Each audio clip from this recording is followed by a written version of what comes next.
Now, the gambling industry always evolving, and well, this comes ahead of a big event on Monday with the Super Bowl. We'll get to that in just a moment, but to talk us through what we're seeing at the moment, Tom Waterhouse joining us from Waterhouse VC. Tom, great to catch up with you again. Thanks, Andrew. Good to see you too. Now, I gather there's just been a big gambling powwow in Barcelona. Yeah, the biggest gambling conference in the world is ICE, and it's normally in London. It's been in London probably for the last decade, but because of Brexit and all the other things, it's moved to Barcelona, and it was on 10 days ago, and it was amazing. There was 55,000 people attend, and the innovation that's there, and the money that's in the industry at the moment. Obviously, it's a $1 trillion industry, the gambling market, but traditionally a lot of these big operators were public companies, and they'd make their profits, and those profits would go distributed to shareholders, where the largest operators or the fastest growing operators in the sector at the moment are these crypto operators.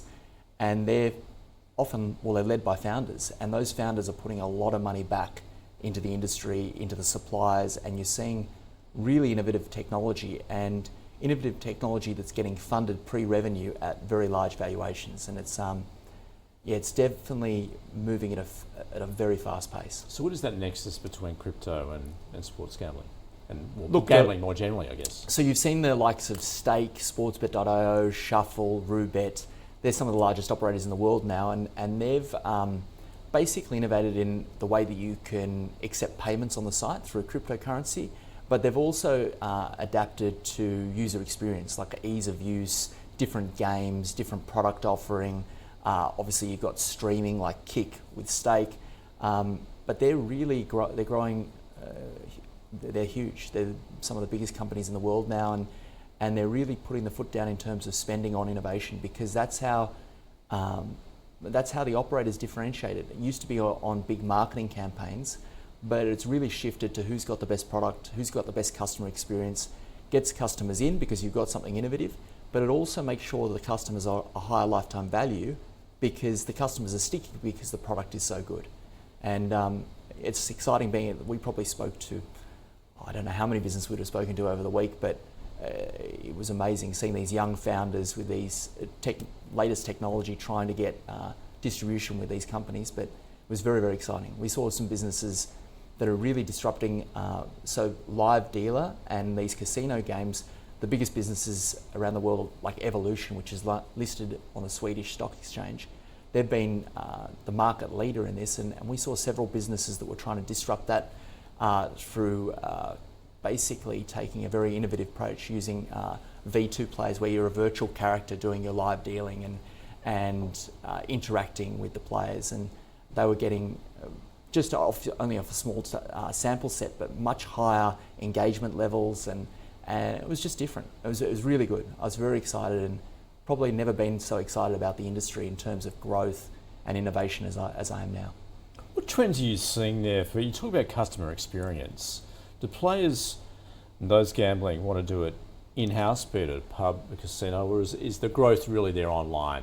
No, I think it's dramatically online. I think COVID accelerated that in that people want to be able to do everything from their phone and instantly. And if they want to have a bet on a sport, have a bet on a casino game, bet in play, bet on racing, they want to do it on their phone and do it where they can be anywhere. They can still be in a pub and enjoy it with their mates, or sitting around a TV watching it with their mates, but it's all of ease of use on mobile. And so people that are creating products that are mobile friendly and more engaging, and they're the ones leading in that area.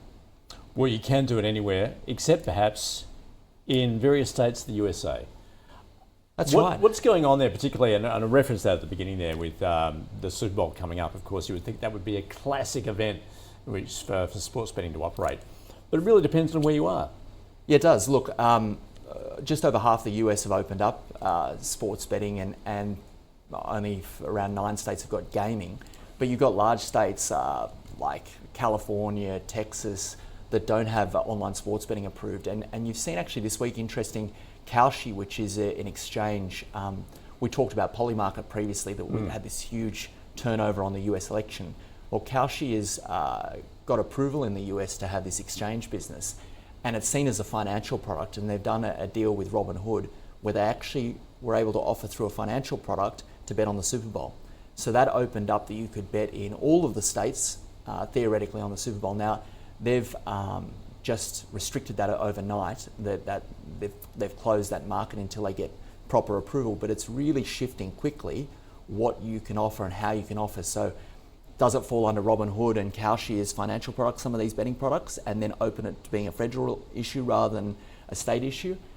At the moment, it's still a state issue. Like an event like betting on the election can be fall under non-sports betting, but it's very interesting in the US. It's constantly evolving, new states opening up, and big money being spent, and really the players like FanDuel, which is owned by Flutter, scale really matters from an operator's perspective. So you have to have the scale of a Flutter or a Robinhood or one of these existing big operators. But where we play, we focus on the technology layer, and there you don't need the same scale. You just need to be innovative and offering something different. So we don't invest in any of the betting operators in the space. We just focus on the technology layer, because that is we believe there's a lot more margin if you can get that right.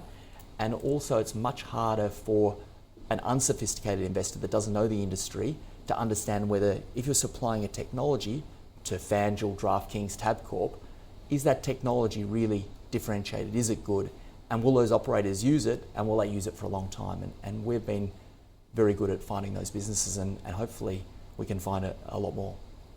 Yeah, interesting. It's such a vexed issue, particularly in the States. In fact, I was just looking at some data from the American Gaming Association. It estimated Americans wagered about $64 billion in unregulated sport in 2022, which clearly is a huge cost for state government tax revenue. Yeah, I think that's why you've seen a lot of the world. Obviously, Brazil opened up online gambling and regulated it at the beginning of last year.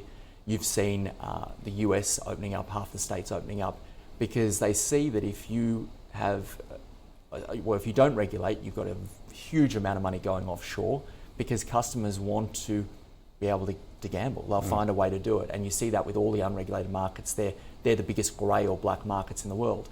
And so regulators are like, well, how do we get that balance of regulating, taxing, player protection?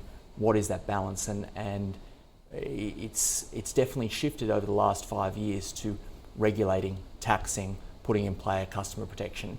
And I think that's a growing trend. I think you'll see around the world where a lot more markets open up, regulate and tax. Certainly an issue here in Australia, isn't it? Do you think it's going to be an issue for the federal election? Oh, I don't know if it's an issue for the federal election, but definitely it's an issue here in Australia, because you've got two very large markets that aren't allowed online. So you can't bet once a football game or any type of sports game has started, you can't bet online. So that's, most people spend most of the time watching it, and they would like to bet, so they try and find an avenue that allows them to do it, and any avenue that allows you to do it online is not regulated. And then people on a cold, wet night, they don't want to go down to the casino and play their casino games. They go, well, I'll just do it in the comfort of my bedroom or in my living room or out with my mates. And if they're doing that, they're also doing it with an unregulated, unlicensed operator. So there's huge offshore leakage in markets like Australia and other markets where they're not regulated and allowed. And it's a big issue and hard to tackle, because from a government's point of view, do they want to be promoting and opening up gambling? That's probably not a vote-winning issue, I imagine. But at the same time, there's a big prize in terms of taxation, and there's also a big prize in terms of player protection, because if a player plays with some organisation that you've never heard of that's not regulated, their funds are not particularly well protected.